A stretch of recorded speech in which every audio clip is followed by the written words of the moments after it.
Pemirsa, petugas damkar bersama komunitas reptil Kota Padang mengevakuasi seekor buaya muara sepanjang 3,5 meter dari dalam sungai di daerah Lubuk Minturun, Kecamatan Kota Tengah, Kota Padang. Penangkapan buaya ini dilakukan lantaran keberadaannya sudah meresahkan warga yang tinggal di sepanjang aliran sungai tersebut. Penangkapan buaya ini pun berlangsung secara dramatis.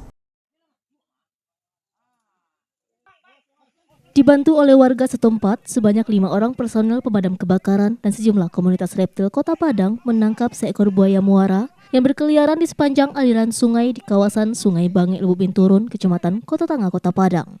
Penangkapan buaya tersebut berlangsung secara dramatis dengan menggunakan tongkat pengait dan tali. Petugas menangkap buaya tersebut secara manual.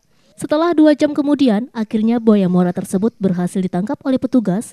Agar tidak membahayakan, buaya tersebut diikat dengan menggunakan tali. Selanjutnya, buaya tersebut dibawa oleh petugas BKSDA untuk direhabilitasi agar bisa dilepas liarkan ke habitatnya. Penangkapan buaya ini dilakukan lantaran keberadaannya sudah meresahkan warga yang tinggal di sepanjang aliran sungai tersebut.